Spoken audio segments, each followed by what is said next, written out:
Hello, it's Travis here from Brainpulp, and I'm going to go over a deck that I played in our Pauper 2 series a few months back. Now, unfortunately, we didn't see much of this deck in my match against Steve because I got mana screwed pretty bad. I know, excuses, right? But it did play out against Ed's deck, which was a pretty nasty Demir one, so without further delay, I give you Gruul Intentions. Gruul Intentions is a fun, mostly budget, red-green Pauper deck that takes advantage of the natural pairing of the colors from the Gruul Guild, as well as some bonus synergy for playing multicolored spells. A very effective strategy in the Pauper format. We'll start with a land base and we will keep it simple. 7 forests, 8 mountains, and 3 Gruul turfs. Rugged highlands and the ever-popular Evolving Wilds can be substituted here as the mana curve is really low, with the highest converted mana cost being, well, 2. Gruul turf does come into play tapped and you do have to return a land, however it can be a tap land so you're still able to utilize the mana on that turn. If you prefer deck filtering over life gain, Evolving Wilds is nice. Plus it lets you search for a specific basic land card, say a forest, instead of just mana fixing. This may be important as we'll see later in the deck. We have 26 creature spells in this deck, and yes, that's a whole lot, but red-green Pauper just seems built for this kind of strategy. So we'll start with this little guy, the Boros Recruit. I know, a Boros guy in a Gruul deck, but a 1/1 first striker for 1 red mana is nice, and he'll help trigger our multicolored bonuses early. That's where these two cards really shine, a playset each of Naya Hushblade and Jund Hackblade. Again, not strictly Gruul creatures, but you can cast them in the same mana scheme, and each can trigger the other's multicolored effect, giving Naya a +1/+1 and Shroud, and Hackblade +1/+1 and Haste. This is going to be the backbone synergy of the deck, creatures getting bonuses for just having other cards in play. On that same theme, we have a playset of Kird Ape. He quickly becomes a 2/3 just by having a forest in play. Now that's value for only 1 red mana.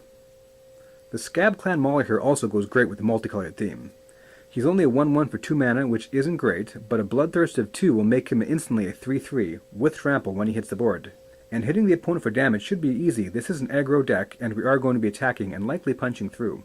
He should play nicely with the Boros Recruit, who is only a 1/1 with first strike, but is likely to go unblocked as people may be hesitant to trade early in the game. Now one more multicolored creature to go, and that is the Horned Kavu. Another card that sees play in a lot of Pauper Gruul decks. A 3/4 for only 2 mana, but you have to return a creature card from your hand to cast him. Now that's a pretty painful drawback unless someone's playing a lot of pacifism, so we're going to have to make that drawback work to our advantage. One of the best ways to do this is to have a good enter the battlefield effect, like the Goblin Bushwhacker. His kicker can affect your whole team and give him haste, which is perfect for an aggro deck. He is, however, not strictly speaking the most budget of cards. Everything up to this point has been cheap, but the Bushwhacker is around $3 a card, which makes it a full $12 for a playset. His cost is due mostly to the fact that he's only ever been printed once in the original Zendikar.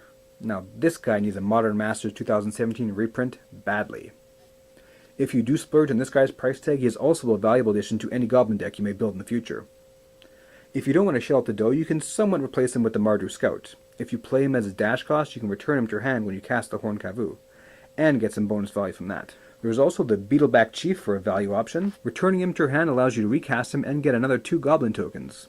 However, his mana cost is a fair bit higher than anything else in this deck, so you may want to only run 3 of this and put in an extra land to compensate.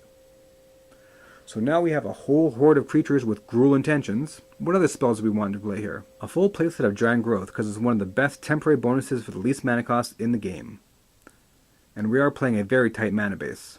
We'll also run a full playset of Colossal Might. A little higher on the mana curve, but +4/+2 for 2 mana is not bad, and trample can be the difference between winning and losing in any game. And of course, a playset of Lightning Bolt. Lightning Strike can substitute here. Lightning Bolt also can work nicely with this deck, because you can always hit your opponent in the face if you're desperate enough, and trigger the Bloodthirst on your Scab clan Mauler. And finally, for enchantments, we have a full playset of Rancor, a card that was far from my budget before it was reprinted with Eternal Masters. This card will work well with the many creatures we are playing, and will usually be returned to our hand unless there's any kind of exile shenanigans. This is nice because we do not have a lot of card draw in this deck, and sooner or later we're going to want to have a card in hand. Any card. So there is the main deck with a few options. If you prefer more enchantments and less creatures, you can always remove some of the creatures in favor of Elephant Guide or Madcap Skills, 2 very nice common enchantment auras. Sideboards are tricky, but here are a few options. Plummet is always nice if you happen to be facing a lot of flying creatures. Hunter's Guile can be used to protect your creatures from a lot of spot removal. Tangle or Fog doesn't stick with the aggro feel of this deck, but can help win against similarly speedy decks. Smash to Smithereens is a classic and great against artifacts, as is Natural State. And don't forget Flame Slash for creatures and Raz for land destruction, if you should be so evil.